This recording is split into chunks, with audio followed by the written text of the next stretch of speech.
The Ryzen 9 9950X is new AMD AM5 flagship, and it's actually a better CPU than you may think. I think most reviewers got the coverage of it wrong, because this thing is actually a beast if you build a PC properly around it and if you tweak it properly. And of course, if you buy it for the right use case. Which is why I thought I'd put together a PC build guide around this Ryzen 9 for you guys. And also, I mean, if you're spending 600 bucks on a CPU like that, you may as well get a PC that looks nice without breaking the bank. So with that said, let's get started with the actual video and the actual guide. Now, with 16 cores, 32 threads, this is a CPU which requires proper power delivery, which is why you cannot cheap out on the motherboard. Now, on the channel, I've talked about before as to how I don't really like the X870 chipset, and I don't like the X chipset on AMD in general. I especially don't like the X870E. However, if you're buying a CPU with this many cores, you do want strong VRMs, and an easy way to get strong VRMs is to buy an X870 motherboard. So in this case, for me,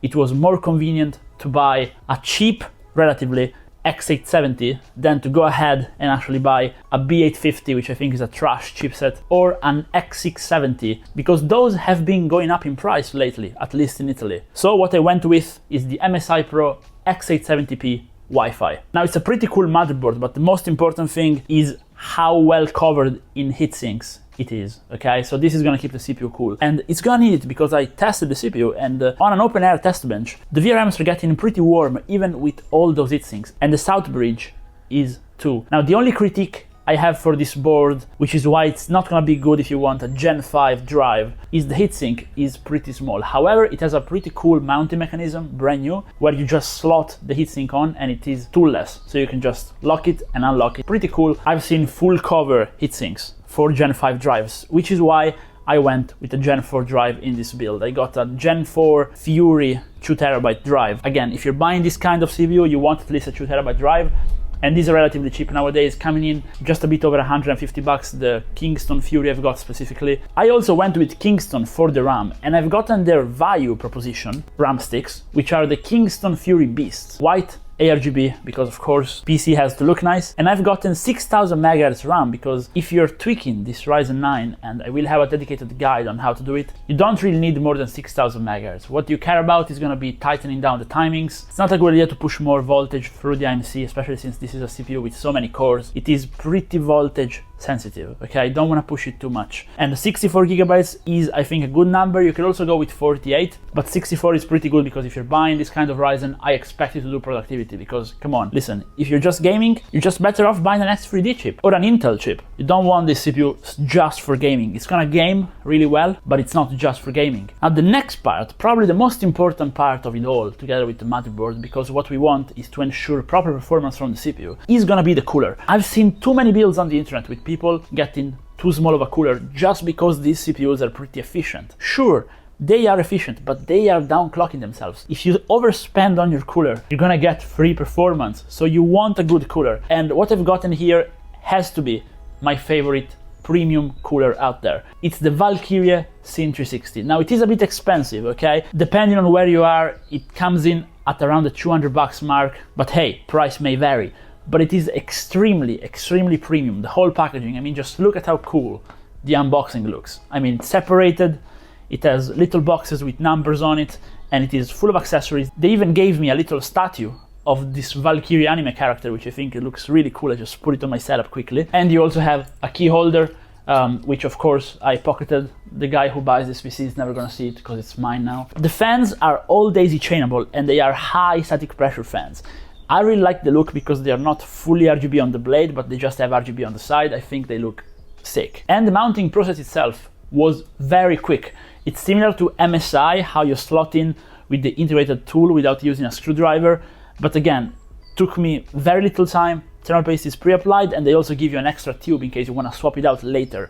You even get an RGB and fan controller with the cooler, which the case didn't have, and since I put a lot of RGB fans, that came in handy. So I didn't have to spend any more extra money because I just had that included, and I used it for every single fan, 3-pin fan in the system. Fan, controller, and RGB controller integrated. Those things cost like 20 bucks, and you get it for free.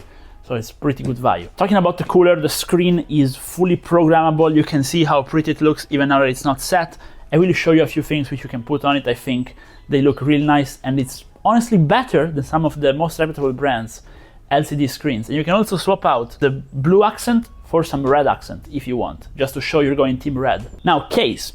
You want good airflow, and you're probably buying around $1,000 worth of CPU, RAM, SSD, and motherboard, probably more, like $1,200, $1,300 just for those. Then you're slotting in an expensive GPU in the PC, which I've got a 4080 Super. We'll talk about why in a sec. All that to say that you should be getting a nice case, a well-ventilated case, and you can also get a case which you like, which looks nice. My personal build is in a Hyte Y70, so if I think about cases that look nice, Hyte Y70 comes to my mind. Please don't buy a cheap aquarium case. I made a full video about why it's a terrible idea. If you want an aquarium case, buy a premium one. You don't have to get the Hyte specifically, but Hyte is one of the best out there. Of course, you pay for it, because this thing is around $250 to $300 depending on discounts. It looks very nice, and it is a lot better than the Y60, and I say it as somebody who has a Y60, and I am now considering swapping out to this just because it's a lot better.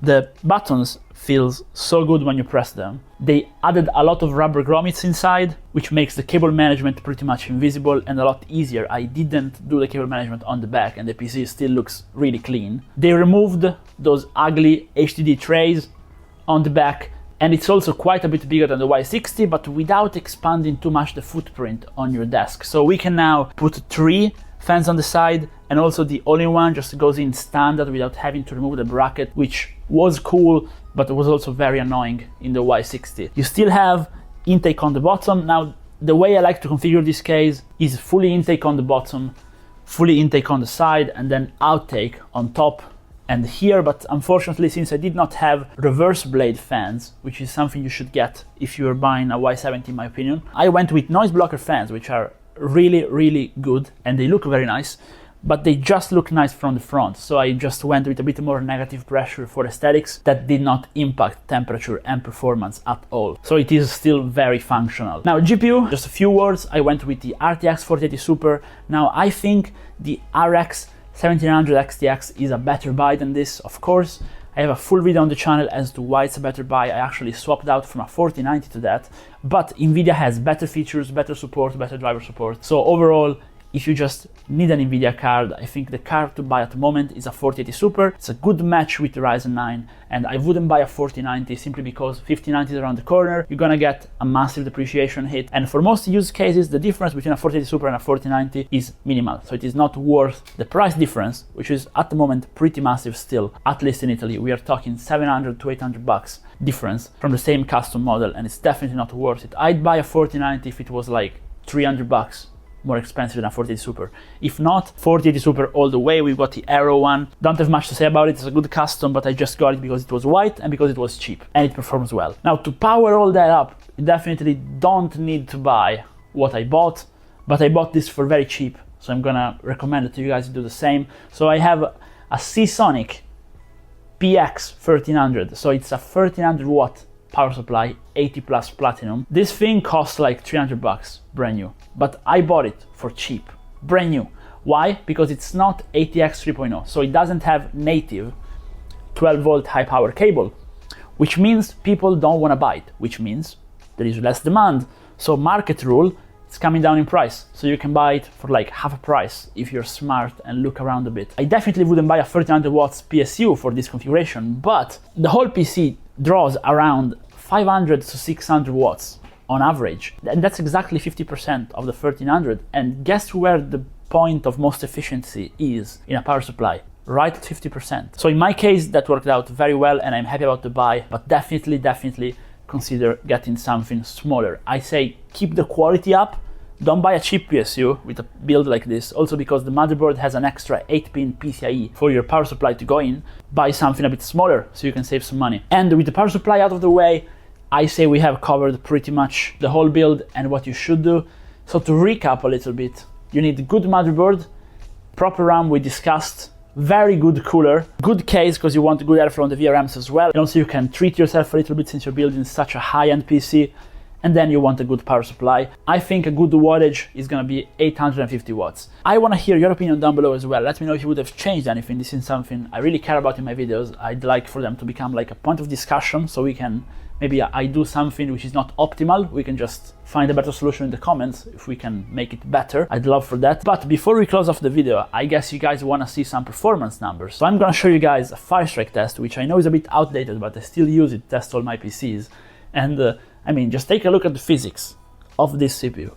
It's just scary fast, okay? Also take a look at the CPU Z-score, which again, I know a lot of people don't consider a proper benchmark, but I find it's very real world, and this thing is just crazy fast. Now, I won't discuss gaming in depth in this video because it's not the topic, but just know that this thing can max out a 4080 Super. You're just losing around 10 to 15% compared to an X3D chip if you're playing 1080p, but it's not the focus of this build. Also because if you're buying a PC like this for work, I suppose you have a high resolution monitor, so you're unlikely to be playing at 1080p. And I think that now we can close the video, so drop a like and subscribe if you liked it. And for more videos like this, stay tuned for the full tuning guide on how I get this much performance out of this Ryzen 9, and see you guys in another video. Bye bye.